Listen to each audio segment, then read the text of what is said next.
अभिवादन स्वीकार कीजिए ब्रजेश मिश्रा का और आप देखना शुरू कर चुके हैं द डिबेट। और आज हम बात करेंगे कि क्या ओम प्रकाश राजभर की एनडीए में यानी भारतीय जनता पार्टी में वापसी हो रही है। ये बात आपको चौंका सकती है, लेकिन इसमें कुछ सच्चाई है। आज हम इस विषय पर एक गंभीर परिचर्चा करने जा रहे हैं। बहनों भाइयों, मैंने पहले ही आपसे कहा था कि उत्तर प्रदेश की राजनीति बड़ी दिलचस्प है। अब चुनाव बहुत नज़दीक है, लगभग 5 महीने के बाद उत्तर प्रदेश में चुनाव होने जा रहा है। तो जाहिर सी बात है कि उत्तर प्रदेश की राजनीति प्रतिदिन करवटें बदलेगी। हर घंटे यहाँ इक्वेशन बनेंगे, बिगड़ेंगे। प्रतिदिन नए अलाइनमेंट होंगे, रीअलाइनमेंट होंगे, फिर अलाइनमेंट होंगे। अलाइनमेंट बनेंगे भी, अलाइनमेंट बिगड़ेंगे भी। लेकिन कुछ घटनाएं ऐसी होती हैं जो बड़ी चौंका जाती हैं। जो ओम प्रकाश राजभर आम चुनाव 2019 के बाद भारतीय जनता पार्टी को छोड़ने के बाद शायद ही कोई ऐसा मंच रहा हो जहां पानी पी पी कर बीजेपी को गरियाए न हो, पानी पी पी कर राज्य और केंद्र की सरकार पर उन्होंने भला बुरा न कहा हो, केंद्र और राज्य की सरकार पर भ्रष्टाचार के गंभीर आरोप न लगाए हों, पिछड़ा विरोधी न बताया हो और कामकाज के तरीके पर सवाल उठाए हो। एक बार तो उन्होंने यह भी कहा था कि वो जान दे देंगे लेकिन भारतीय जनता पार्टी के साथ नहीं जाएंगे। भारतीय जनता पार्टी को भी कुछ दिन पहले उन्होंने कहा था डूबती हुई नाव है, उस पर कोई नहीं चढ़ेगा। लेकिन जनाब, उत्तर प्रदेश की राजनीति है, यहाँ कुछ भी हो सकता है। कुछ भी मतलब कुछ भी हो सकता है। तो जिसको डूबता जहाज और डूबती नाव बता रहे थे भारतीय जनता पार्टी को, आज सुबह उत्तर प्रदेश के भारतीय जनता पार्टी के अध्यक्ष स्वतंत्र देव सिंह के घर की 6 बजे सुबह घंटी बजी। ओम प्रकाश राजभर उनके घर के पास बाहर खड़े थे। उनको लेकर जाने वाले शख्स का नाम है दयाशंकर सिंह। ये भारतीय जनता पार्टी के उपाध्यक्ष हैं, सीनियर लीडर हैं और इनकी पत्नी स्वाति सिंह मंत्री हैं उत्तर प्रदेश की सरकार में। वैसे दयाशंकर का नाम अपने आप में पर्याप्त है, उन्हें स्वाति सिंह के नाम की जरूरत नहीं है, लेकिन बताना आवश्यक है। लगभग 1.5 घंटे तक ये बैठक चलती रही बंद कमरे में। सिर्फ 3 लोग थे, स्वतंत्र देव सिंह, ओम प्रकाश राजभर, दयाशंकर सिंह। माना जा रहा है कि ओम प्रकाश राजभर को मनाने की जिम्मेदारी दयाशंकर को मिली और दयाशंकर ने किसी तरह राजभर को मैनेज करके स्वतंत्र देव सिंह के पास पहुंचाया। अब हम इसके एक स्टेप आगे चलते हैं। समाजवादी पार्टी से राजभर की बात बन नहीं पा रही थी। बहुजन समाज पार्टी उनको हलो करने के लिए तैयार नहीं थी। आम आदमी पार्टी ने खड़े पे ना कर दिया, उनको एकदम मना कर दिया था, क्योंकि संजय सिंह ने बोला था कि केजरीवाल से कोई मुलाकात नहीं हुई। तो अब राजभर के पास विकल्प क्या बचता है? विकल्प है भारतीय जनता पार्टी में वापसी। तो क्या वो बीजेपी में वापसी कर रहे हैं? ये गंभीर प्रश्न है। मसला कुछ और है। ओम प्रकाश राजभर ने 10 छोटे छोटे दलों का एक गठबंधन बनाया है, जिसमें संजय चौहान, बाबू सिंह कुशवाहा और भी तमाम दल और ये अपने खुद ओम प्रकाश राजभर। क्या इनकी सहमति है? और ये बात कैसे बीजेपी भूल गई कि ओम प्रकाश राजभर के साथ तो असदुद्दीन ओवैसी हैं?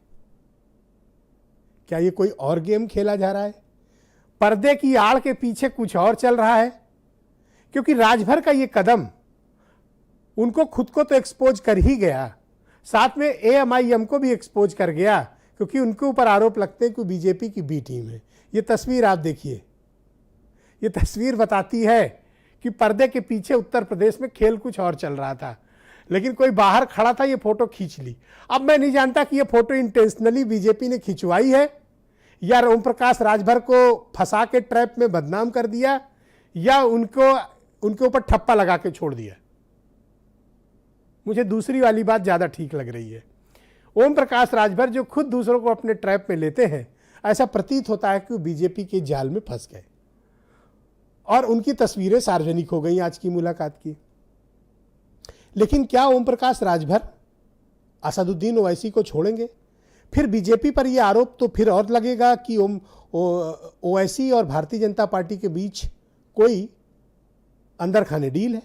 इस पर भी सवाल होंगे, क्योंकि राजभर ओवैसी वाले गठबंधन का नेतृत्व कर रहे हैं। तो ओवैसी वाला गठबंधन के नेतृत्व का लीडर किसके घर जा रहा है बहनों भाइयों? स्वतंत्र देव सिंह, भारतीय जनता पार्टी के अध्यक्ष के घर। इसलिए यह आरोप लगना लाजमी है कि एएमआईएम और उनका गठबंधन बीजेपी की बी टीम है। अगर विपक्षी आरोप लगाता है तो ये तस्वीर इस बात को तस्दीक करती है। अगर तस्दीक नहीं करती तो 2 साल बीजेपी के नेताओं को खुला गाली गलौज करने वाले ओम प्रकाश राजभर, जो बिना राजनीतिक कारण के अपने घर से भी नहीं निकलते, इतने सुबह उठ के स्वतंत्र देव सिंह के घर कैसे पहुंच गए? और अगर वो एनडीए में वापस जा रहे हैं तो उनको इसका ऐलान करने में क्या कठिनाई है? पर यह बात स्पष्ट है कि, और कल भी मैंने डिबेट में ही कहा था कि ओवैसी की पार्टी को कोई छूना नहीं चाहता उत्तर प्रदेश में, चाहे वो ओम प्रकाश राजभर हो, चाहे वो समाजवादी पार्टी हो, और चाहे वो बीएसपी हो। आज मैं थोड़ा धीरे धीरे इसलिए बोल रहा हूं क्योंकि मेरी तबीयत थोड़ी ठीक नहीं है, खांसी आ रही है, तो इसका कोई और कारण आप लोग मत समझिएगा, तो थोड़ा आवाज मेरी पिच लो है।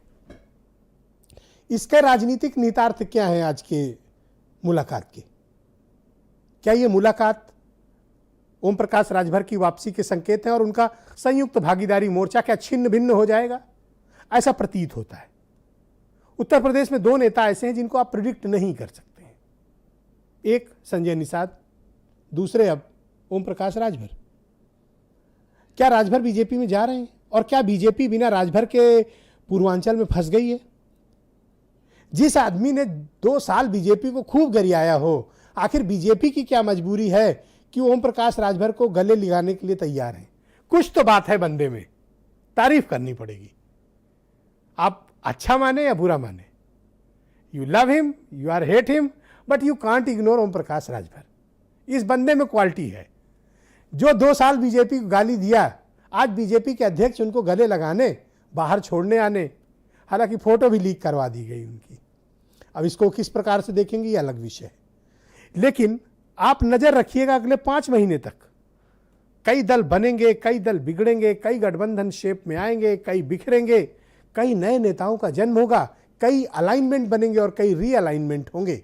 ये उन्हीं में से एक का आज का ट्रेलर है जो आज आपको दिखा है। तो अब ये मान लीजिए कि असदुद्दीन ओवैसी, संयुक्त भागीदारी मोर्चा, ओम प्रकाश राजभर, ये सब फुस हो चुके हैं, ये इन सब का बिखराव हो चुका है। बाबू सिंह कुशवाहा अलग बातचीत कर रहे हैं समाजवादी पार्टी में, और अब ये मोर्चा लगभग खत्म हो चुका है।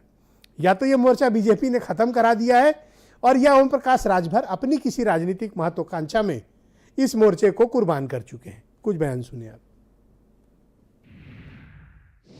हमारी उनकी शिष्टाचार मुलाकात थी, कुछ व्यक्तिगत हमारे उनके संबंध हैं, कुछ काम था, उस संबंध में हम गए थे, और पॉलिटिकल उसका कोई मतलब नहीं है। अब लोग उसका अर्थ का अनर्थ लगावें, उसका कोई मतलब नहीं है, और ये हम गारंटी के साथ कह सकता हूं कि हमारा समझौता बीजेपी से नहीं होगा। ओम प्रकाश जी मैंने हमारे व्यक्तिगत मित्र हैं, आज भी व्यक्तिगत मुलाकात थी प्रदेश अध्यक्ष जी से, लेकिन हम ये कह सकते हैं कि राजनीति में कोई चीज़ असंभव नहीं है। आने वाले दिनों में हम लोग की इच्छा है कि भाई ओम प्रकाश जी 2017 में हमारे साथ थे, इसमें भी साथ में रहे। बड़ा स्पष्ट है कि भारतीय जनता पार्टी में जाना और उनके लोगों से बात करना कहीं ना कहीं ओम प्रकाश जी के लिए एक खुदकुशी साबित होगी। उत्तर प्रदेश की भारतीय जनता पार्टी को इस बात का एहसास हो गया है कि अब 2022 में बाईसाइकिल की सरकार आ रही है, इसलिए वो इधर उधर भटक रही है, इससे उससे मिल रही है। कितनी भी भारतीय जनता पार्टी इधर उधर भटक ले, चूंकि जनता ने मन बना लिया है अब की बाईसाइकिल की सरकार होगी, और 2022 में भारतीय जनता पार्टी को सच में भटका देगी। तो बहनों